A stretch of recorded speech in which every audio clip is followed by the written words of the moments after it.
o senhor Daniel Alfa, casado, 3 filhos. Ele é mestre em hidráulica e pneumática e especialista em expansão de átomos e professor universitário de física, atualmente diretor de negócios de engenharia no ramo metal mecânico. Daniel, por favor, recebê-los.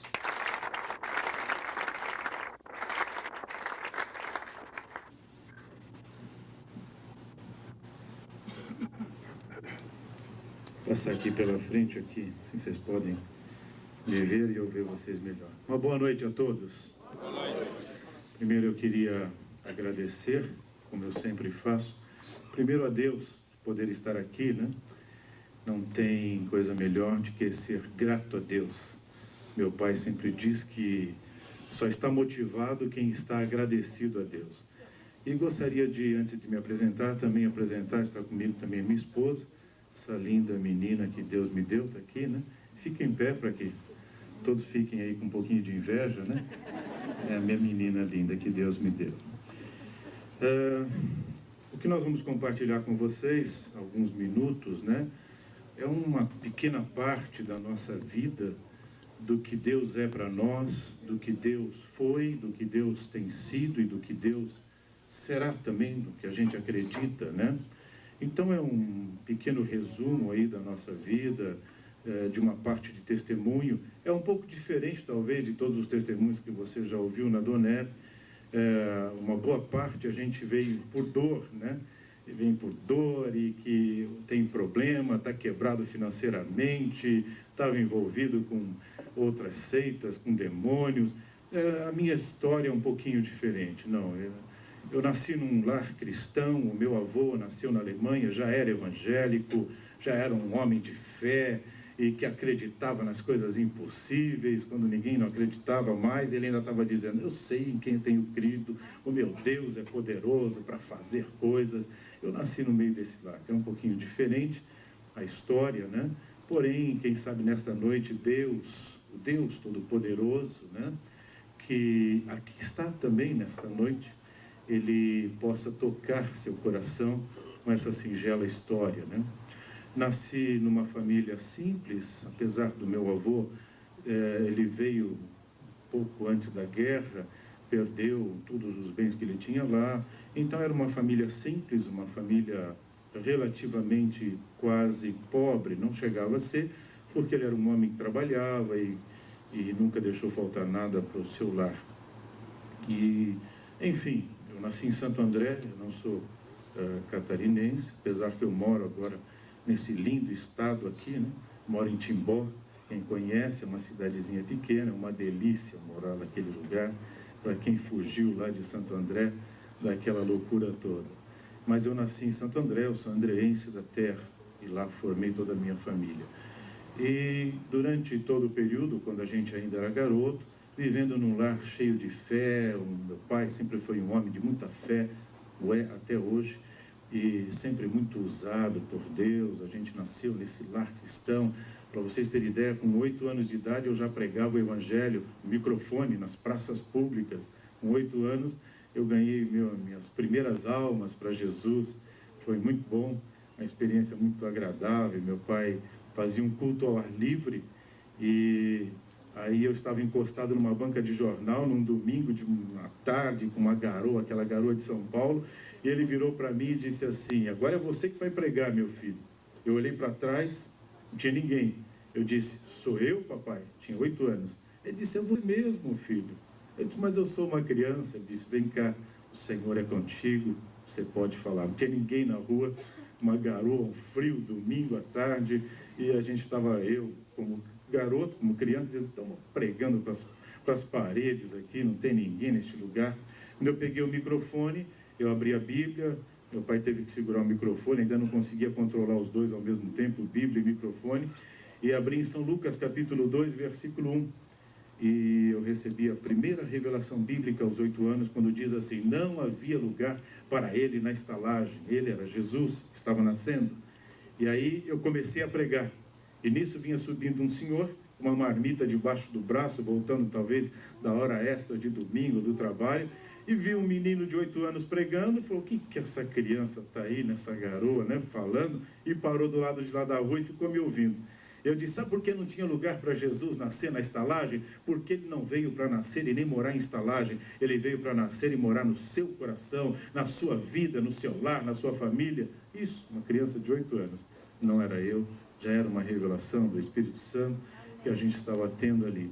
E aí, meu pai disse assim, pôs a mão no meu ombro e disse, faz o apelo, filho. Eu disse, mas pai, e aí, tá bom. Quantos de vocês querem? Isso tinha um. Querem se entregar para Jesus. E aí o homem disse assim, menino, esse Jesus que você está falando eu quero. Eu não posso mais ficar sem ele. O que eu tenho que fazer? E veio em minha direção. E olhando para o meu pai com medo, e agora, pai? Diz, manda ele se ajoelhar. No meio da calçada, se ajoelhou. Meu pai pegou a minha mão. Eu nunca vou esquecer dessa cena. Toca a minha alma. Pegou a minha mão e colocou sobre a cabeça dele. E eu não conseguia nem orar, comecei a chorar, uma criança. E aí quando veio as palavras, disse, Jesus, abençoa este homem e dá uma paz que ele nunca sentiu na sua alma. Foi isso que eu disse. Ele começou a chorar também, ficou em pé e disse assim, você pode agora falar desse mesmo Jesus, menino, para minha esposa e para os meus filhos? E nós fomos para lá, a esposa se converteu, os filhos também, e hoje é uma grande igreja. Começou na casa dele, naquele bairro, chama Jardim Estela, em Santo André, uma grande igreja. Então a gente começou assim. E aí tínhamos um monte de sonhos, Deus foi abençoando os sonhos. Quando eu tinha 15 anos, eu trabalhava numa empresa alemã, chamada Hermann Jackson, que fazia modelos de fundição. E Deus, pelo seu grande amor, sempre foi comigo, e eu só tenho que agradecê-lo. A glória toda dele, eu transfiro toda para ele, porque ele merece toda essa glória. E ele abençoava em tudo que eu punha a mão. Eu comecei a trabalhar com a pintura, aprendiz de modelador de pintura. E aí os modelos, todo mundo dizia, olha, está muito melhor agora que você está trabalhando. Eu era um garoto de 15 anos, mas Deus abençoava. E aí tinha problema nas máquinas, disse, põe esse menino aí, porque tudo que ele põe a mão dá certo, e põe ele para consertar as máquinas.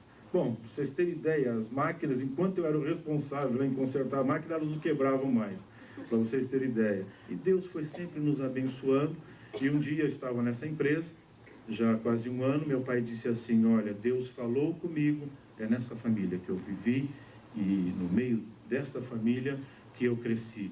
Deus falou comigo. E tem muita gente que não acredita que Deus fala, mas Ele fala, por isso que você está aqui nessa noite, senão você nem viria aqui. E aí ele disse, e você vai trabalhar numa outra empresa, e nessa outra empresa você vai ter uma grande oportunidade, e lá vai ser a porta que Deus tem aberto para você. Eu disse, mas pai, está tão bom aqui, já estão me promovendo, eu já estava começando a aprender um curso de desenho. Ele disse, terminou teu tempo, vai lá e diz para o dono da empresa. E eu cheguei e disse, olha, muito obrigado, foi uma maravilha trabalhar com o senhor, mas meu pai disse que tem um outro lugar para mim. Ele disse, eu quero falar com teu pai, porque eu estou investindo em você. Eu disse, olha, não adianta, o meu pai, quando o nosso Deus fala com ele, não tem quem faça ele mudar. Ele disse, então vou fazer o quê? E saí, no outro dia de manhã, meu pai tinha uma Kombi, ele era chamado de o homem da Kombi vermelha, era uma Kombi vermelha, e aí colocou eu na Kombi e fomos lá para Diadema. Quem conhece Diadema, tem muitas empresas lá, e quando paramos em frente, eu posso citar o nome da empresa, porque trabalhei muitos anos lá, lá foi a porta que Deus abriu. Quando eu cheguei em frente à empresa Prensa Schuller, meu pai parou a Kombi e disse assim, é nesta empresa que você vai trabalhar, porque Deus me falou. Olhei a placa, disse, tinha vagas, uma placa enorme, mais alto que esse teto, que escrito bem grande assim, não há vagas. Um adolescente, 15 anos para 16, fui com a cabeça abaixo em direção, meu pai só disse assim, eu vou ficar aqui orando, você vai lá e diz para o homem que você vai trabalhar aqui nessa empresa. Aí bati lá na portaria, o guarda veio me atender e disse, olha, meu pai falou que tem um trabalho para mim aqui nessa empresa. Ele disse, avisa o teu pai que ele deve estar com algum problema com óculos, porque olha a placa lá, não tem vaga aqui nesse lugar. Ele disse, tá bom, o senhor me desculpa. Voltei para a Kombi e disse, pai, não tem vaga nenhuma nesse lugar. Talvez seja outro lugar que Deus falou, porque aqui não tem vaga. Ele disse, vem cá, meu filho. Sentei do lado dele na Kombi, ele encostou a porta, pegou a minha cabeça e pôs a minha cabeça no ombro dele, no peito, perdão. E disse assim: Jesus, tu falaste comigo e me mostrou que é este lugar que tu tem para o meu filho. Então, mais uma vez, para a tua glória, prova o teu amor, Pai. Disse assim: volta lá, filho. Se coloca no lugar do adolescente de novo. Vai com a cabeça baixa, dizendo: meu pai realmente está, enfim, está ficando velho, alguma coisa. Quando antes de chegar, o guarda já dirigiu a mim e disse assim: olha, é o seguinte, menino, talvez o teu pai sabe de alguma coisa que eu não sabia, e eu liguei lá em cima e disseram que é para você subir. Eu disse: ah, meu Deus. Tem alguém aqui que ainda não acredita que oração funciona? Se a oração for dirigida a um Deus que é vivo, que ressuscitou ao terceiro dia, que mandou o seu Espírito para estar conosco, então passe a acreditar, porque Ele ouve, Ele tem prazer em ouvir os que são seus. E aí subi lá, preenchi a ficha, me colocaram na sala do gerente da contabilidade. Ele também me permite citar o nome dele, ele é um cristão, eu não sabia, só fiquei sabendo depois. O senhor Walter Matchulati é um catarino aqui, encontrei ele em Blumenau tantos anos depois, isso aconteceu em 69, tantos anos depois, encontrei ele aqui em Blumenau, foi uma alegria. Contando esse testemunho, ele levantou a mão e disse assim: sou eu, Walter Matchulati, eu que estava lá, Deus usou ele. Aí eu sentei e fiquei esperando, daqui a pouco chegou ele, e no lugar onde dizia religião, eu escrevi assim: evangélico. E embaixo eu escrevi assim: amo a Jesus Cristo. Bem assim. Aí ele pegou, não deu tempo dele ver a ficha, era muita informação, ele só leu aquele quadrinho e levantou os olhos e disse assim para mim: me diz uma coisa, você realmente ama Jesus Cristo? E eu disse assim para ele: se eu não amasse a Cristo, eu não estaria aqui hoje, porque foi Ele que me mandou. Ele disse assim: tem alguém te esperando? Eu disse: meu pai. Vai lá e avisa ele para ele ir embora, porque você vai ficar trabalhando hoje aqui. E foram 9 anos quase, 8 anos trabalhando lá, onde Deus abriu portas. E um ano depois, até o alemão, que eu já não falava há algum tempo, em questão de 3, 4 meses, o idioma é como se ele tivesse aflorado. Eu tinha falado muito pequeno com meu avô, quando eu ainda tinha 3, 4 aninhos, 4, assim. E em 3 meses, ouvindo eles falarem alemão, eu comecei a falar alemão fluentemente. Ele ficou assustado, espantado com aquilo. Seu Richard Klett, o diretor-presidente da companhia, ele disse: mas que negócio é esse? 3 meses atrás você entrou aqui, não falava uma palavra em alemão, e agora você conversa comigo em alemão. Ele não falava português. E eu dizia assim: é o meu Deus, eu falava para ele. E aí ele ficava assim, não dizia nada. Depois de uns 7 a 8 meses, mais ou menos, se não me falha a memória, ele me disse assim: amanhã você vai começar a trabalhar na engenharia. Engenharia? Eu era um office boy, um contínuo lá da administração, trabalhava, assessorava lá a diretoria, mandando o telex. Lembra do tempo do telex? Eu era lá um operador de telex e que cuidava do almoxarifado, alguma coisa desse tipo. Nunca nem tinha conhecimento de... Eu disse: na engenharia? Ele disse: na engenharia. Chamou o gerente da engenharia, seu Karl-Heinz Raug, e disse: ensina tudo para esse menino que você sabe. E se tiver alguma coisa que você não sabe, procura quem sabe e manda ele ensinar também. Bem assim. E o homem ficou, outro alemão ficou meio assim, olhando para mim, como quem diz: o que ele viu nesse rapaz, né? Para querer isso. É assim que Deus faz. Deus foi nos abençoando e passamos ali. Daí ele perguntou assim: mas e eu vou registrar ele como? O que ele vai ser? Ele vai ser projetista mecânico, pode escrever aí. Eu não era projetista de nada, veja, nem tinha estudado nada para isso. Aí naquele dia, a partir daquela segunda-feira, eu comecei como projetista mecânico, sem ser projetista de nada. Deus faz coisas que você nunca vai entender. Quando Ele quer abençoar alguém, não há inferno que possa impedir. Entenda isso. Eu experimentei e experimento isso em toda a minha vida. E Deus ali nos abençoou. Depois tivemos oportunidade em outras companhias, até que, depois de algum tempo, eu trabalhei numa companhia ligado a especialização de hidráulica e pneumática, onde me tornei, naquela época, um dos maiores especialistas da América Latina e reconhecido também em outros países, na área de hidráulica pneumática. E foi uma coisa também muito interessante, porque naquela época no país não havia nem livros de hidráulica e pneumática em português. E tinha só em alemão, em inglês, em francês, em espanhol, mas não tinha em português. E tudo que era problema dentro da empresa, que se tratava de hidráulica e pneumática, eles diziam assim, manda lá para o crente. O crente era eu, lá na engenharia. O projetista que não era projetista, era eu. E aí eu fui estudando, fui comendo aquilo. No final, nenhuma prensa era projetada, não se iniciava o projeto, enquanto não passava na minha mão. Diz, primeiro tem que passar lá na mão do Daniel, ele tem que refazer todos os cálculos que vinham da Alemanha. Eu refazia uma parte dos cálculos e modificava, porque eu consegui baratear o custo da fabricação dos equipamentos, usando um outro sistema, um pouco mais agressivo do que a Alemanha usava, que era muito conservadora. E com isso a empresa começou a vender mais equipamentos, enfim, e Deus nos abençoou muito. Tivemos oportunidade para uma outra companhia, saímos para uma outra empresa que trabalhava exclusivamente com hidráulica e pneumática, atendia trens de pouso, para naves espaciais, fornecia válvulas especiais para naves, enfim, para a NASA, inclusive. E como era uma área que eu gostava muito e tinha me especializado, começamos a trabalhar e eu assumi logo depois a gerência responsável pela engenharia simultânea e todos os novos lançamentos, os novos projetos. A gente participava a nível de reunião com todos os gerentes de engenharia mundial. E trabalhamos durante algum tempo como responsável geral por todos os novos projetos, e Deus ali nos abençoou muito. Eu vi muito a mão de Deus. Eu era chamado nos Estados Unidos de God Researcher, era o pesquisador de Deus, porque tudo eu falava assim, Deus vai me ajudar, eu dizia. Em tudo eu falava. Então eles diziam, um dia se Deus vai esquecer de você e você vai ter que fazer as coisas sozinho. Eu disse assim, Deus nunca se esquece de nós. O que Ele formou, Ele tem prazer em cuidar.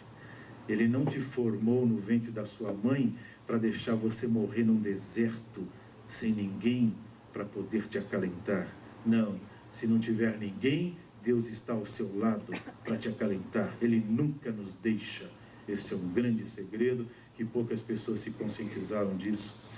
E Deus ali nos abençoou até que houve um acidente, vocês se lembram, em 78, 28 de janeiro de 78, de 86, que houve a explosão da Challenge.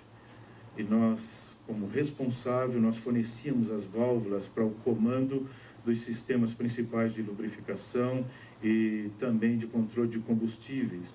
E eu era o responsável técnico da empresa, e se fosse descoberto que o problema tinha sido do nosso produto, eu seria acionado, eu seria processado e poderia até ser preso, porque fornecemos um produto que causou 6 mortes, fulminante. Enfim, e aí fomos convocados rapidamente para lá e ficamos lá 42 dias internados. Ninguém saía, ninguém entrava mais dos que foram chamados, especialistas de vários lugares do mundo, e estava lá um brasileiro, um Gotthardization, um pesquisador de Deus. Puseram no meu laboratório, eu tinha um laboratório ali na NASA, puseram no meu laboratório uma plaquinha escrito assim, Gotthardization, pesquisador de Deus. No segundo dia que eu estava na casa, o diretor maior da casa, que está lá até hoje, um ateu, confesso, dizia ser ateu, não acredito, eu sou um físico nuclear e para mim não existe Deus, existe o que eu posso ver, o que eu posso tocar e o que eu posso criar, assim ele dizia. E no segundo dia ele disse assim para mim, encontrou comigo no corredor e falou assim, me diz uma coisa, você sempre diz que vai falar com teu Deus, que ele tem soluções, por que você não vai falar com ele? Quem sabe ele te ouve e até te dá uma solução para esse problema, não havia mais solução. Deixa eu só explicar rapidamente, isso eu posso explicar. Existem algumas coisas que eu não posso falar, mas o que eu vou dizer é o que eu posso falar. Havia sido feita uma alteração de velocidade de empuxo nas turbinas. Nas naves anteriores a essa da explosão, a velocidade de empuxo chegava no máximo a 32, 28 mil quilômetros por hora. Porém, com esta velocidade de empuxo, o número de entradas e reentradas na estratosfera, desculpa, não tem outros termos, esses são os termos mais simples tecnicamente, entradas e reentradas é que é necessário calcular o tempo exato de saída da estratosfera, senão fulmina a nave espacial. É a mesma coisa que acontece com o meteoro, quando vai entrar na estratosfera, às vezes ele tem um tamanho 100 vezes maior, a estratosfera fulmina ele vira pequenos cascalhos. É mais ou menos o que iria acontecer com a nave, e tanto na saída como na reentrada. E nós fizemos alguns cálculos. Se aumentasse as velocidades de empuxo das 2 ou 3 turbinas, talvez acima de 55 mil quilômetros por hora de velocidade, poderia ter não mais uma saída e uma reentrada por semana, mas 6 saídas e 6 reentradas por dia. Isso quer dizer que facilitaria muito as viagens nessas condições. Então foi isso que aconteceu. Faltou um detalhe importante de um dos lubrificantes que travava o sistema, que garantia o movimento da válvula principal de comando. E quando se aumentou a velocidade, houve uma mudança na energia cinética e na energia dinâmica de todo o sistema, que foi um pequeno detalhe que não se levaram em consideração, e ela travou a válvula do comando aberta e uniu os 2 combustíveis, o sólido e o gasoso, e ele explodiu. Eles não conseguiram acionar porque houve uma quebra do grão do lubrificante e a válvula travou. O mesmo que ocorria, em vez de quando você ouvia nas notícias, travou o trem de pouso e não desceu o trem de pouso, nem o sistema de emergência, e teve que descer de barriga o avião. Lembra? Antes de 86, era comum, em vez de quando você ouvia isso, somente nos aviões pequenos. Depois de 86, você nunca mais ouviu isso. Por quê? Eu vou te dizer. E aí, o que aconteceu? Estávamos lá já quase 42 dias, e vai para o laboratório, e testa, e faz testes, e nada, não havia solução para a modificação desse sistema. Quando foi já quase com 42 dias que estávamos lá, eu encontrei novamente esse ateu. Antigamente eu citava o nome dele, eu não posso mais, e ele disse assim para mim, não porque ele não permite, é que o sistema de segurança é que não permite. E o que aconteceu? Ele pegou e me disse assim no corredor, e aí, cadê o teu Deus? Será que ele não foi viajar? Quem sabe ele está passeando, não pode te ouvir? E zombou de mim ali, zombou de Deus. Naquela hora, eu vou dizer para vocês o que eu senti. Os meus dedos dentro do sapato, eles começaram a aquecer, esquentar. E eu ouvindo ele, eu olhava para o meu pé como querendo ver os meus dedos, porque eu não sentia mais eles dentro do sapato.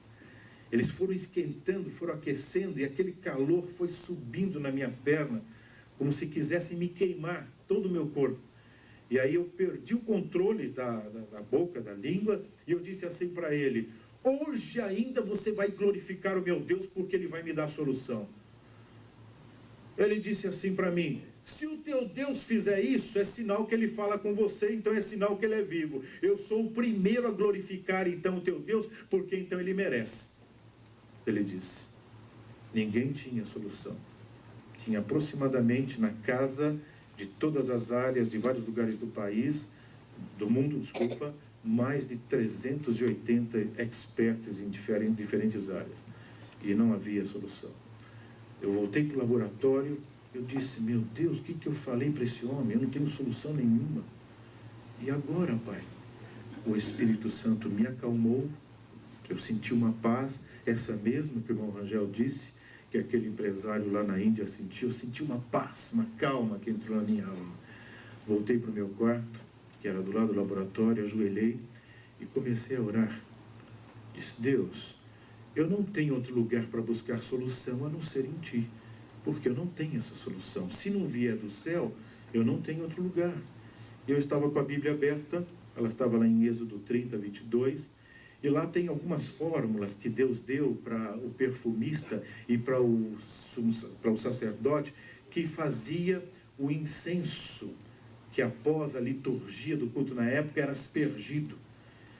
E o Espírito de Deus tocou em meu coração. Quando eu abri os olhos da oração, eu vi todas aquelas especiarias e tal, e aí eu senti a direção de Deus. Ali estava a solução. Voltei para o laboratório e disse assim: eu já tenho a solução. Este dito ateu disse assim: só se Deus falou com você, só se você buscou no céu, porque ninguém tem nada até agora. Eu disse: é de lá mesmo que veio, é do céu, se você quer saber. Ele disse: então vamos ver. Alguns componentes não tinham, um tinha na Turquia, outro só em Israel. Os caças foram rapidamente lá, buscaram, em questão de horas já estavam de volta. Montamos no laboratório, havia um osciloscópio que podia medir qualquer alteração de energia cinética e simulava a velocidade até 150 mil km por hora, para ver quais eram as alterações de energia que ocorriam em todo o sistema. Montamos lá todo o sistema. E aí eu peguei 2 gotas de betume. Sabem o que é betume? É o óleo grosso, petróleo bruto antes de ser tratado. Peguei 2 gotas, coloquei, eles ficaram todo mundo olhando para mim: o que você vai fazer? Eu falei assim: fique em paz. Da onde vem a fórmula, ele sabe o que faz, eu disse. Eu estava em paz, eu lhes confesso. Não sabia, veja, como homem, se aquilo ia dar certo. Mas como servo de Deus, eu tinha convicção que o que Deus faz, Ele não brinca com seus filhos. Eu tinha convicção. E aí montamos e começou a testar. Chegou a 38 mil, este homem, dito ateu, já andava de um lado para o outro. O osciloscópio, ele é enorme, ele tem quase 1,80 m de diâmetro. Você vê de longe. E não havia a menor alteração do grão, não se quebrava o grão. Chegou a 45 mil, nenhuma alteração. O melhor que existia anterior, quando era 28, ele já quebrava o grão e travava todo o sistema. Já estava a 55 e nada tinha acontecido. E ele já andando rápido de um lado para outro, e batia no meu ombro e dizia assim: mas que negócio é esse? Como é que é isso aí? Da onde você foi buscar? E que Deus é esse? Como que é isto? E começou já, e me sacudia o meu ombro, como se queria tirar de dentro de mim o que é que eu tinha feito, da onde eu tinha tirado aquilo. E eu glorificando a Deus, ainda calmo, glorificando, agradecendo a Deus, e o osciloscópio foi subindo, 85 mil km por hora, não acontecia nada, e se provou ao contrário. Quanto maior era a diferença de energia, quanto maior era a carga de pressão sobre o sistema, menor era o atrito, e melhor era a capacidade do grão para se submeter àquela situação. Era o contrário às leis da física, contrário ao que tudo se sabia até aquela época sobre aquele tipo de grão. Era o contrário, o oposto. E aí chegou, o equipamento só chega até 150 mil, quando já estava 140, parecia que a parede todinha ia arrancar, porque era um barulho ensurdecedor, insuportável, e nada havia acontecido. A performance era melhor. Quanto maior era a velocidade, maior era a carga e as diferenças de energia. A essa altura ele já estava pulando de um lado para outro, todo mundo gritando.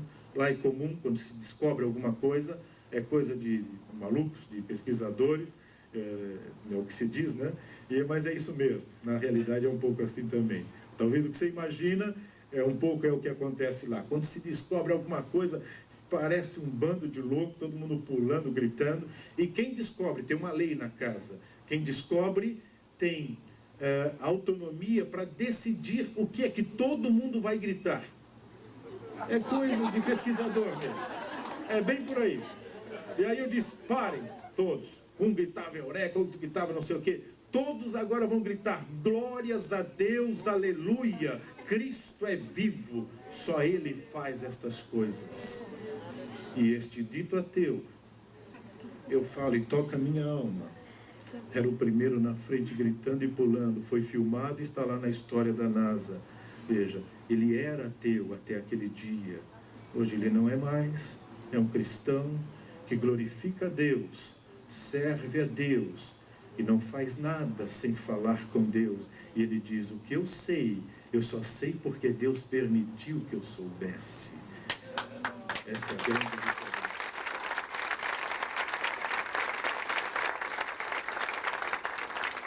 Transfiro todas essas palmas para o meu Jesus. Ele merece todas elas. E aí, assim foi. Essa foi uma experiência na casa. Depois tivemos oportunidade para trabalhar ainda nesta companhia. Ele era ligado ao armamento bélico. E, contrário à minha vontade, eu fui trabalhar com armamento bélico.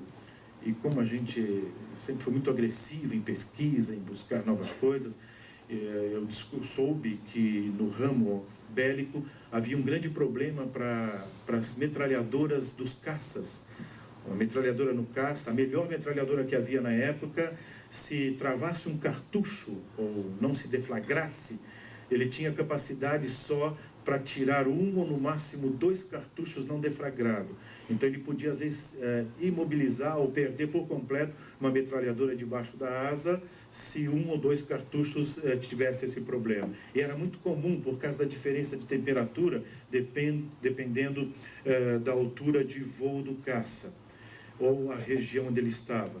Então era um problema gravíssimo aí a nível de armamento bélico. E eu fui trabalhando, pegando algumas metralhadoras antigas, uma metralhadora inglesa que havia desenvolvido nesta empresa onde eu trabalhava, e acabamos fazendo uma das metralhadoras reconhecida pelo sistema todinho de segurança, reconhecido como a metralhadora mais mortal do mundo. Era calibre 52, ela dava 950 tiros por minuto, e ela não existia possibilidade de travamento, porque foi criado um sistema anti-travamento de altíssima pressão, com liga de carbono muito leve, para não pesar muito no aparelho, que nós conseguimos colocar dentro desse tanque, um pequeno tanque, só que é debaixo da asa, 8.450 bar de pressão. Desculpem quem não é da área, não tem outro termo, é kgf por centímetro quadrado, mas é pressão, a sua mente não consegue imaginar, a verdade é essa, é muita pressão. Então, nem dentro do centro da bomba atômica não tem tanta pressão assim. No centro de uma bomba atômica, a pressão máxima de expansão de átomos que ela gera é em torno de mais ou menos 2.800 bar kgf por centímetro quadrado. E no centro, e dentro de um tanque desse, chegava a quase 8.000 bar. E então, era indefinido. Você podia, se cartucho não deflagrasse, ela explodia os cartuchos para fora, e nunca a metralhadora. E a altíssima precisão, era com mira laser, um sistema controlado por uma centralina que nós desenvolvemos com uma equipe. E quando nós fomos fazer o primeiro teste, se fez um muro muito grande, uma parede muito grande, alta, de concreto e com várias linhas, vários riscos, e o armamento ele é medido pela precisão de tiro, não só pela capacidade de destruição, mas pela precisão de tiro. Nós ficamos na casa-mata, guardados, e pelo rádio dissemos para o caça descer, arremeter, e aí, quando ele desceu, ao contrário, quando ele desceu, ele acionou a metralhadora a uma distância de 1.600 metros, um pouquinho mais do que 1,5 km. E aí, toda aquela poeira, não dava para ver direito o que tinha acontecido, demos rádio, disse, não desce novamente, nós vamos lá checar o que aconteceu. Saí correndo na frente de todos, eu estava muito curioso para ver o que tinha acontecido, e eu cheguei na frente dos oficiais, e quando eu cheguei no muro, e aquele pó estava cedendo, o muro tinha sido cortado, é concreto com ferro de 3/8, ele tinha de 70 milímetros de espessura, 70 centímetros de espessura, ele tinha sido cortado como você corta uma faca, usando uma faca, um queijo. Com precisão, com erro de 0,2 a 1.600 metros. Nunca se tinha visto nada igual. Só que quando eu apoiei no muro, que eu cheguei lá, eu perdi a força nas pernas, e eu fui cedendo, eu fui caindo, eu não tinha mais força, eu fui tentando segurar no muro, até que quando eles chegaram, os oficiais, eu estava deitado no chão. Eu não tinha mais força nas pernas, eu via o que todo, eu ouvia e via todas as pessoas, ouvia o que eles falavam, mas eu não conseguia falar com ninguém. Sabia tudo que estava acontecendo ao meu redor, mas eu não tinha mais força nenhuma no corpo. Eu perdi completamente as forças. Vieram rápido, me captaram com o helicóptero, me levaram para o hospital da base e eu fiquei a noite toda, eu não consegui dormir. E as pessoas falando comigo, os médicos falando comigo, eu não conseguia pronunciar palavra. E via tudo o que acontecia. Eu não movia um dedo sequer. E aquela noite, pasmem os senhores, Deus falou ao meu coração muito forte. Ele tocou no meu coração de uma forma muito forte. E uma das coisas que eu nunca vou esquecer, que ele me disse quando eu estava ainda no muro, como uma voz muito forte, disse: eu não te chamei para tirar vidas, eu te chamei para ganhar vidas. E eu entendi o que Deus estava querendo me falar. Mesmo sendo de um lar cristão, não era para aquilo que Ele tinha me dado condições de estudar, de trabalhar, de ter as condições de conhecer empresas no mundo inteiro, não foi para isto. A função era outra. Uma delas, por que não dizer, falará Adonai? Por que não dizer? Uma delas. E outras mais, como já preguei o Evangelho para Helmut Kohn 2 vezes, já falei de Jesus para o Jô Soares algumas vezes, enfim, tivemos oportunidade e outras mais para falar de Cristo por aquilo que Deus nos deu condição de aprendermos e de trilharmos de caminho e daquilo que acreditamos. E aí o general não entendeu naquela ocasião e eu sofri um pouco, alguns detalhes eu não posso mais falar, mas a gente passou um período muito difícil. Durante quase 9 meses eu abandonei tudo, eu queimei todos os planos da metralhadora e me disseram: você está louco? No outro dia de manhã, para vocês terem ideia, a noite toda eu passei assim, ouvindo Deus falar ao meu coração. No outro dia de manhã eu estava normal, eu não tinha nada, eu saí do hospital andando normal. Ninguém entendia, mas eu entendi o que tinha acontecido. Cheguei no escritório e disse: olha, terminou, eu queimei todos os planos da metralhadora, já tinham vendido milhares de unidades, principalmente por Oriente Médio, já tinham comprado muitas unidades e já iam colocar isso em produção seriada, e eu queimei todos os planos, desenhos, tudo. Alguns dos cálculos do sistema só eu tenho condição de fazer. Fui eu que desenvolvi, era uma variável uma matemática com 8 variáveis, e que Deus me abençoou para me compreender aquilo, e eu consegui descobrir. Eu rasguei tudo isso, queimei tudo, joguei tudo fora, e ninguém mais tem acesso. Enfim, e aí o general disse: se você está com algum problema, vai para casa, descansa, e depois nós vamos te buscar, e você vai fazer tudo de novo. E é muito dinheiro que você vai ganhar. Passou um tempo, foram me buscar, eu estava lá na unidade da fábrica, desceram com o helicóptero lá, pararam a fábrica, pararam as ruas todas, e os PAs me pegaram calmamente, entenda isso, me pegaram calmamente, puseram no helicóptero: tal pessoa quer falar com você.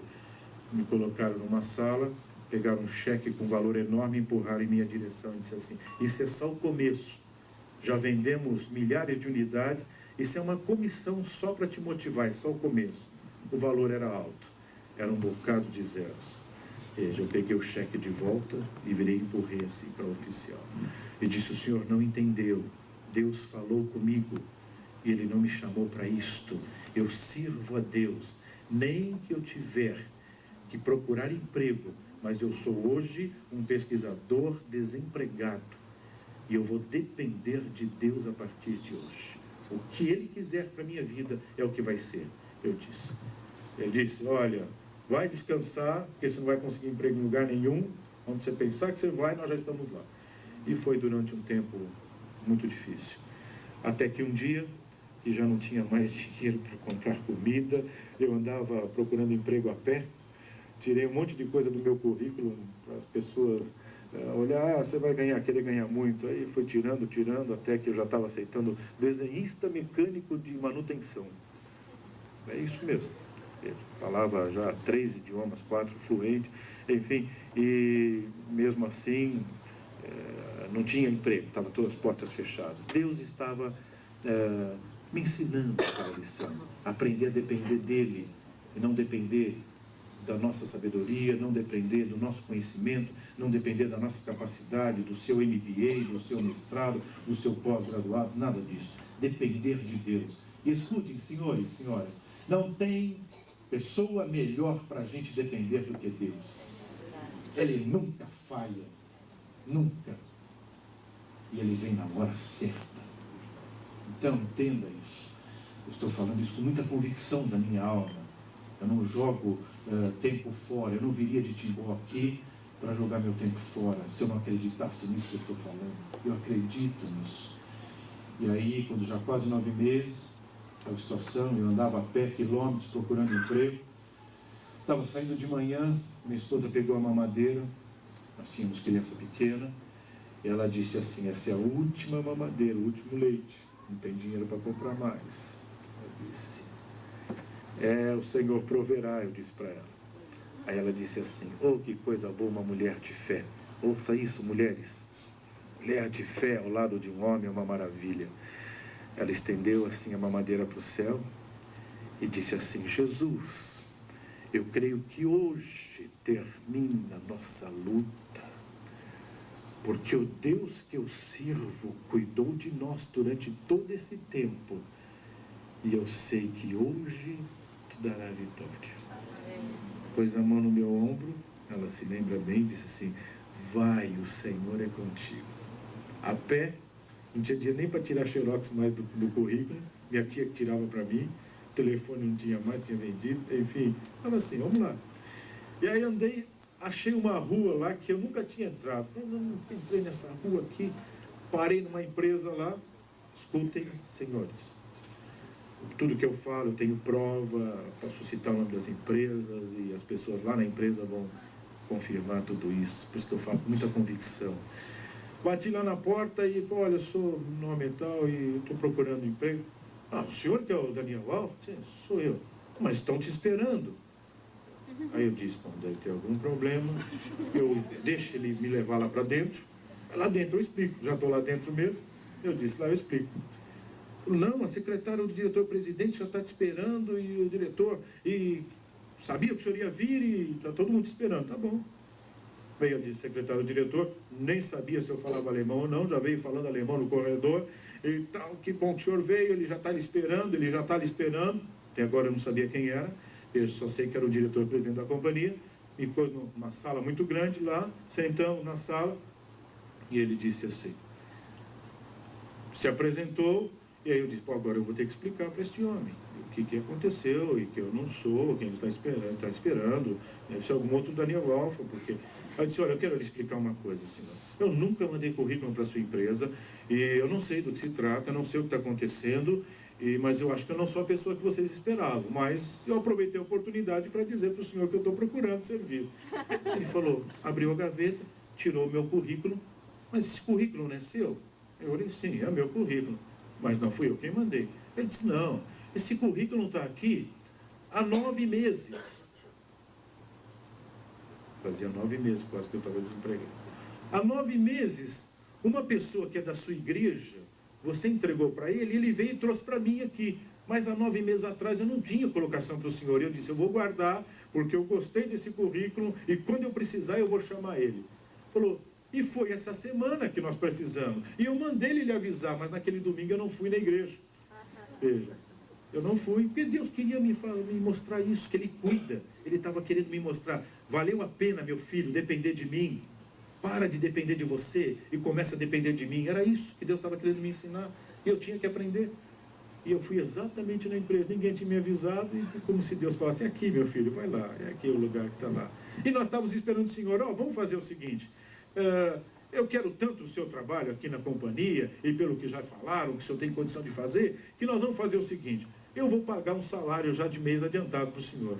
Já viram isso? É isso mesmo. Esse é o Deus que eu sirvo, e que te ama, que te trouxe aqui nessa noite. Veja, não fui eu que fui lá falar para o homem que eu não tinha dinheiro nem para comprar leite para outro dia. Não, não fui eu. Mas o meu Deus cuida dos detalhes da nossa vida. Eu sou testemunha disso. E aí a minha esposa, eu liguei para minha esposa, ela não deu nem tempo de eu falar. Ela só disse assim: já está empregado, não é, meu filho? Eu disse: é isso mesmo. Oh, mulher de fé, que maravilha. É isso. Eu disse, já estou assim e já tenho um salário adiantado já. Quando eu sair fora da fábrica, sair glorificando a Deus, não tenho vergonha não. Sair glorificando a Deus pela calçada, quem me visse, esse vai um maluco aí. Veja, eu sou sim, sou um maluco grato a Deus, que vale a pena depender dele, servir esse Deus. E ali Deus abriu muitas portas, e depois montamos um escritório nosso de consultoria, e fomos trabalhando com consultoria em empresas, pegando massas falidas, é isso mesmo. Deus me chamou para pegar massas falidas. As empresas, e eu tinha muito cliente, e tenho até hoje. Veja, só que hoje eu não trabalho mais com isso, hoje eu trabalho com uma única empresa, full time, então não adianta vir procurar meu serviço. Já passamos por esse trabalho, mas se quiser ouvir de um Jesus que tira a massa falida, eu ainda conheço muito bem esse Jesus. Veja, e aí Deus nos levou a muitas experiências, uma grande empresa química, havia demônios naquela empresa, não tenho receio deles falar isso. Eles terminavam de montar, de colocar, de vazar o líquido nas garrafas, quando a empilhadeira vinha para levantar com pallet, tudo amarrado, travado, as cordas estouravam e caía tudo antes de colocar no caminhão. Quando conseguiam colocar no caminhão, o caminhão batia, ou então vazava tudo no meio do caminho, chegava lá, não conseguia entregar a mercadoria, e a empresa cada vez mais afundando. E aí um dia, um desses empresários, dono dessa empresa, me viu eu falar num jantar que nem esse, similar a esse, lá em Jundiaí, São Paulo. E quando terminou o jantar, ele disse assim, por acaso você iria na minha empresa fazer uma consultoria? Ele queria uma consultoria, imaginou que eu ia lá na empresa fazer uma consultoria técnico-comercial, administrativa, enfim. E aí quando ele me falou, eu senti no meu coração que o problema da empresa dele não era nada disto. O problema era demônios. E depois ele me contou, olha, eu tenho uma tia que é sócia e ela é macumbeira e ela vai lá e asperge sangue de galinha nos muros da empresa para poder ela prosperar. E depois disso que ela começou a fazer, a empresa começou a afundar. E não tem mais quem tira ela do buraco. Eu disse, tem sim, senhor. Disse, nós vamos fazer o seguinte, eu vou falar com meu Deus e nós vamos lá orar pela empresa. Disse, mas o senhor vai orar e a empresa então vai virar uma igreja? Eu disse, não é nada disso. A empresa vai continuar sendo empresa. A única coisa é que os demônios que estão lá vão bater em retirada. E o Senhor vai entrar naquele lugar. E aí, passou uma semana, 2 semanas, marcamos, eu prestava consultoria numa empresa em Campinas, quem conhece Campinas, tem aquela avenida grande que sai de Campinas para Anhanguera, saí no trevo da Anhanguera, estava saindo às 2 horas, meio-dia mais ou menos, daquela empresa em Campinas, para ir para Jundiaí, nesta outra grande empresa química, aonde eu ia lá para orar. Mandei reunir todos os funcionários, reunir os fornecedores, enfim, os diretores, toda a companhia, eu ia orar por todos eles. Quando eu estou saindo da avenida de Campinas, um carro, ali é totalmente dividido, tem poste, tem as árvores no meio da pista, que separa, um carro voou da outra pista contrária, entre o poste e a árvore, eu estava com uma Fiorino da empresa, e bateu na lateral da Fiorino. Durante alguns minutos dali, alguns segundos do acidente, eu não tinha ideia nem de onde o carro tinha vindo, para vocês terem ideia. Estava devagar, na minha mão, subindo tranquilo, ali é cheio de radar, e não dá para andar mais do que 60, tranquilo, subindo, orando, dizendo, Deus, abençoa lá essa reunião que nós vamos lá fazer, põe a tua mão, estava orando. E veio aquele carro e arrebentou, pegou a porta, fez um V em cima da minha perna, bem aqui na lateral. Eu fui jogado um pouco quase para o outro lado, o banco passageiro. Ele não foi suficiente, ele voou por cima do meu carro e caiu em cima do motor. E ainda bateu e ainda foi um pouco mais à frente, e eu nem deu tempo de frear, não deu tempo de fazer nada, eu não sabia nem o que estava acontecendo até então, e do jeito que foi, ainda bati no carro lá. Ficou todo esmagado meu carro, esmagado na frente, porque aí veio tudo para cá, e esmagado na lateral. Fiquei assim, não podia nem me mexer, bicho. Mas não tinha um corte, não tinha uma pancada, eu passava a mão na minha perna para ver, deve ter um hematoma, deve ter, que a porta fez um V em cima do meu fêmur aqui. Não tinha um arranhão, não tinha nada, nenhum hematoma, nenhuma dor, não tinha nada.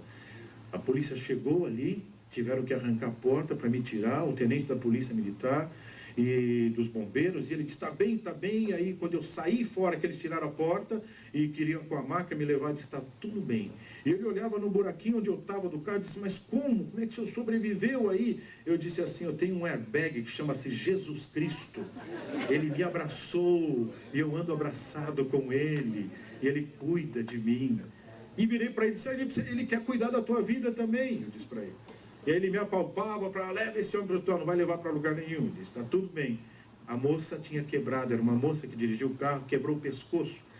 E estavam levando ela na maca para levar para o hospital e talvez a viesse até a falecer. Estava perdendo muito sangue e naquele instante eu disse, pare a maca. Diz bem assim, veja, coisa bem de quem acredita em Deus, essa é a verdade. Veja, pare a maca. E aí eu disse assim, eu vou orar por ela, não leve ela assim. Essa moça não vai morrer, eu disse. E aí o jornal da cidade de Campinas tirou uma foto, eu com a mão em cima da cabeça dela na maca, na avenida, orando por ela. Ela foi para a UTI, no outro dia eu estava visitando ela no hospital, ela estava recuperada para a glória de Deus. O Deus que eu estou falando aqui.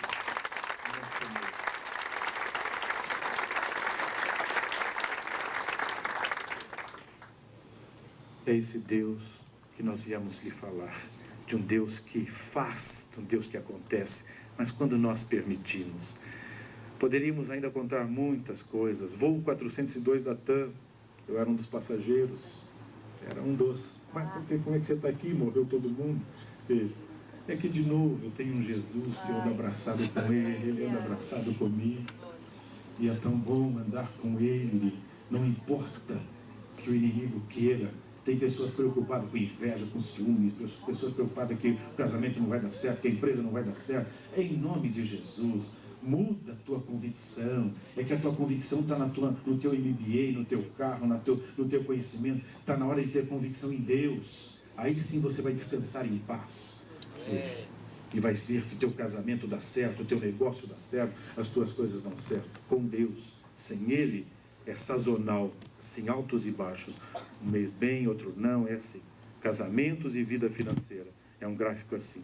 É igual uma senoidal. Quem sabe que é senoide sabe o que eu estou dizendo. Eu vou 402 da TAM, só para encerrar. Eu representava um fabricante de máquinas a laser na América Latina. E eu ia dar treinamento, eu tinha vendido um equipamento desse para o Rio, eu ia dar treinamento para um grupo de 36 engenheiros que vinha de todas as unidades do Brasil desta empresa, para receber treinamento, para poder vender esse tipo de serviço nos outros estados do Brasil. E estava marcado, e nesse dia fatídico, eu estou indo lá para retirar a passagem no balcão da TAM, e dei o número. Quando eu estava entrando ainda no estacionamento, Deus tocou em meu coração que não era para mim entrar naquele avião. Eu disse, Deus, os engenheiros estão me esperando, como é que é isso? Como é que eu não vou? Aí a situação... Eu disse, Senhor, se não é para ir, então, eu vou ligar 6h45 da manhã no escritório central, lá em frente à praia do Ipanema. Veja, 6h45 da manhã é meio difícil achar alguém no escritório na praia do Ipanema. Apesar que tem carioca aqui, né, que gosta de trabalhar, veja, mas tem as suas exceções. E aí, o que aconteceu? Aconteceu o seguinte, isso é só uma brincadeira, uma descontração. Meu pai é carioca também, então, veja. E aí, eu liguei, 6h45 da manhã, o gerente do escritório estava lá. Ainda bem, eu vim mais cedo para o escritório, não consegui te avisar ontem, eu estou cancelando a tua passagem, você não vai vir. Mas por quê? Caiu um raio ontem aqui, lá é a Light, né, o sistema, e queimou o transformador. A Light já trouxe um, colocou no lugar, não funcionou. Já trouxeram um segundo e não tem previsão de quando vai fazer funcionar, que não estão conseguindo fazer funcionar. Então não adianta, sem energia elétrica você não consegue mover a máquina. Ele disse, tá bom, então quando for para ir de novo você me avisa. Voltei para o escritório, parei para tomar um café, nesse inteirinho o acidente aconteceu. Meu escritório era bem perto ali da Dr. Lino de Moraes, algumas ruas depois onde foi o acidente. Quando eu entrei na fábrica, era uma multinacional, A minha secretária, que tinha se afastado da igreja, dos caminhos do Senhor, e eu estava falando de Jesus para ela, mas ela sempre dizia, não tenho motivo, Jesus não me ama. Às vezes eu tenho até dúvida que ele é vivo, que ele é real mesmo, parece uma coisa tão distante, e o Senhor é que fala aí com convicção, mas para mim é tão distante. Enfim, aí quando ela me viu, ela me tateava como se eu fosse um fantasma. Mas quem tirou o senhor lá do avião? E eu não entendia nada ainda. A assistente social estava já no estacionamento, retirando o carro e avisar minha esposa que eu tinha morrido. Veja, era exatamente esse quadro. O diretor-presidente ouviu a minha voz, veio correndo, me tateava como se eu fosse um fantasma. Mas como? O que você saiu do avião? Como? Quem te tirou? E que negócio é esse? Eu disse, gente, eu não sei o que está acontecendo. O que é? Aí me levaram na janela e dava para ver os destroços do avião lá ainda, saindo. Eu entendi tudo. Levantei as mãos para os céus e glorifiquei a Deus.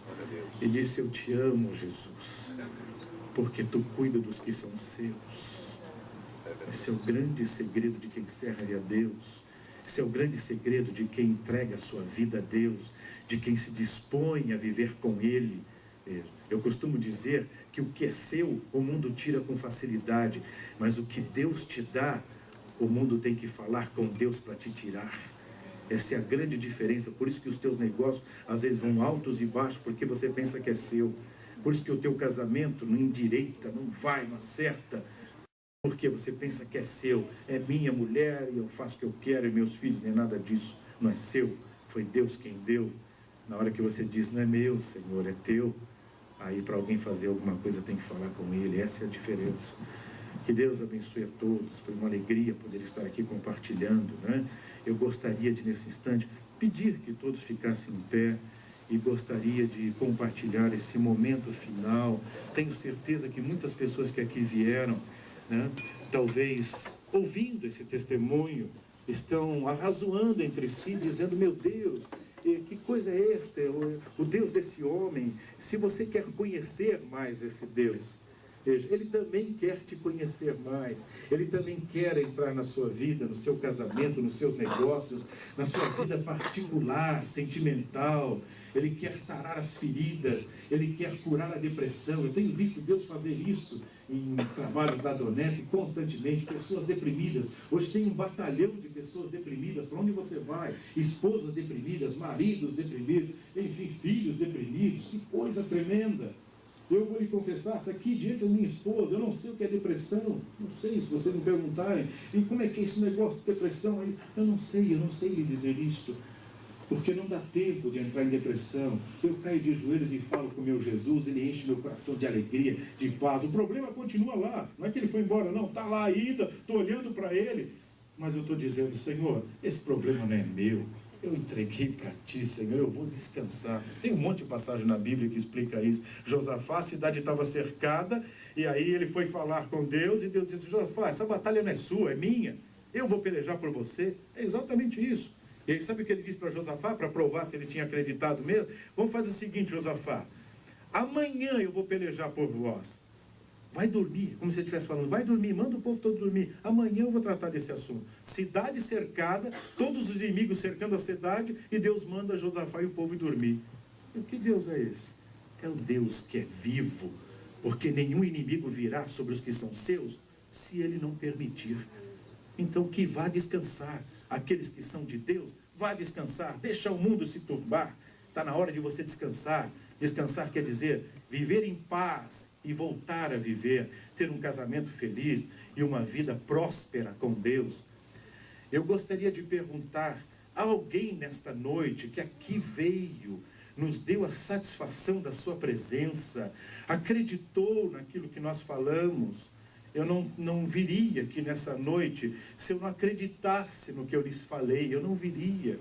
Eu tenho essa postura, eu sou de descendência alemã, gosto das coisas certas, corretas. Hoje eu trabalho numa empresa lá em Timbó, está lá para quem quiser ver, Deus tem feito maravilhas. Alguns meses atrás, todo mundo dizendo, não vai atingir a meta, estamos desesperados, vamos reduzir 35% dos funcionários. Eu chamei o diretor-presidente, o principal acionista, disse, não vamos mandar ninguém embora. Já pensou você falar isso para o acionista da companhia? Não vamos mandar ninguém embora. E se prepara que o senhor ainda vai contratar pessoas em pouco tempo e ainda vamos comprar equipamentos novos. Amém. Que Deus é esse? É o Deus que eu sirvo, é o Deus que te ama e que te trouxe aqui nesta noite. Passou 2 meses, não batia as metas não, as metas não vinham, dificuldade, e estava muito abaixo das metas. Lá para o 3º mês, quando ele me via no corredor, e daí? Como é que é? Como quem diz, e aí? E aquilo que você falou? Vamos ter que mandar a gente embora, senão não vai mandar ninguém embora não, ele dizia. Veja, mas a coisa está ficando difícil. Eu disse, calma. Uma empresa na Inglaterra que fornecia um equipamento para uma empresa em Porto Alegre, com dificuldade, essa empresa em Porto Alegre não podia mais comprar porque houve um acordo lá na empresa na Inglaterra com a matriz desta outra empresa aqui no Brasil, e que eles não podiam mais fornecer esse equipamento. Disse, olha, se vira, desenvolve no Brasil. O equipamento rodou todos os meus concorrentes no Brasil. Todo mundo olhava a peça, torcia o nariz, isso não vou fazer não, ninguém vai fazer. Aí ele me ligou, sabe que eu sou cristão, diz, quem sabe, Daniel, você às vezes tem essas loucuras aí, você não desenvolveria esse produto? Eu disse, manda o produto. Quando nós abrimos a caixa, escute isso, quando nós abrimos a caixa, tinha 4 engenheiros que trabalham comigo, olharam para o equipamento e torceram o nariz e disse, não é para nós não, Daniel. Aí eu disse, glórias a Deus, isso é para nós sim, porque foi Deus quem mandou e nós vamos desenvolver. Mês que vem já estamos entregando o primeiro equipamento para a glória de Deus. Ninguém acreditava. Servir a Deus é isso, é quando ninguém acredita e continua acreditando. Porque Deus não se cansa de nós. Esse é o grande segredo de servir a Deus. Quando todo mundo acha que não tem porta, ele abre porta onde não tem. É diferente abrir porta onde tem parede. Tem parede, eu vou lá, quebro, eu faço uma porta. Eu quero ver se abrir porta onde nem parede não tem. Esse é o Deus que eu sirvo. Ninguém está vendo solução. Nem parede tem para abrir porta. Ele põe parede e põe a porta também. Eu sou testemunha disso. Alguém nessa noite que aqui entrou, que acreditou no que foi dito nessa noite, e tenha coragem de dizer a você mesmo, a sua esposa, as pessoas que te acompanham, eu preciso reconhecer melhor esse Deus. Eu preciso reconhecer os meus negócios, na minha vida conjugal, na minha vida sentimental. Se há alguém, eu gostaria de fazer um pouco diferente. Eu gostaria que você viesse aqui à frente.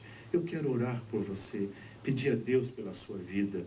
Eu sei que é um convite agressivo, é um convite diferente, mas eu gosto dos empresários daqui de Santa Catarina, porque eles são agressivos. Se tem que virar a mesa, a gente vira. E é isso mesmo que Deus espera de você. Quantas vezes, talvez você já chegou de manhã no teu escritório e baixou lá a cabeça na tua mesa e dizia, agora, o que eu vou fazer? As duplicatas estão aí, os impostos eu tenho que pagar, as situações estão aí e eu não tenho soluções. Como é bom quando a gente pode chegar no escritório de manhã e saber que Deus foi junto com você. Dá uma paz na alma. Há alguém nessa noite que tem coragem de sair do seu lugar e vir aqui? Eu gostaria de orar por você, olhar no seu rosto e não importa. Isso, tem gente com coragem, que coisa boa, que bom que vocês estão vindo. Jesus os ama, os trouxe aqui nesta noite e não vi a hora de vocês moverem do seu lugar. Tem mais espaço aqui, pode vir, tem mais espaço. Eu quero também dizer uma coisa, enquanto as pessoas estão vindo, quem sabe tem alguém aqui nessa noite também enfermo. Se tem uma coisa que Deus gosta de fazer, é sarar as enfermidades dos seus filhos. A Bíblia diz que Ele tomou sobre si as nossas enfermidades. Está vendo esse que está falando aqui? 2 hérnias de disco. O médico olhou depois da ressonância magnética e disse, já vai ficar aqui, já vai entrar na faca agora. Eu disse, não, doutor. Eu vou falar com o meu Deus primeiro. Só se ele disser que é para mim operar. Caso contrário, não vou operar. Pegou o exame, ressonância magnética, jogou de volta assim para mim, é mais um daqueles crentes loucos. Então, eu não tenho nada para fazer por você. Bem assim. Veja. Voltei para casa. Escutem isso. Estou entrando, o meu filho nessa época tinha 7 aninhos, e ele ouvia sempre o carro chegar na garagem, ele vinha correndo para me abraçar. Naquele dia ele veio de novo, do meu filhote. E aí, desci do carro gemendo de dor, meu filho veio e me abraçou. Aí eu gemi mais ainda. Disse, não, filho, papai acho que vai ter que ir para o hospital, a mamãe vai ter que levar o papai para o hospital. Eu estou com muita dor. Ele só disse assim, 7 aninhos, escutem isso. Não, papai, nessa casa tem Jesus e eu vou falar com Ele. E Ele vai vir aqui, vai curar o senhor agora. 7 aninhos. Sabe o que é isso? Aí eu pensei, talvez ele vai orar depois. Não. Ele agarrou na minha barriga, pôs a cabecinha dele aqui na minha barriga e começou a orar. Jesus do meu Pai, ele precisa da perna para poder andar, para levar a tua palavra ainda em muitos lugares que eu não sei nem aonde é. Então vem agora, Jesus, e tira tudo isso dele. Eu não consegui orar, deu um nó na minha garganta, vi ele fazendo aquilo.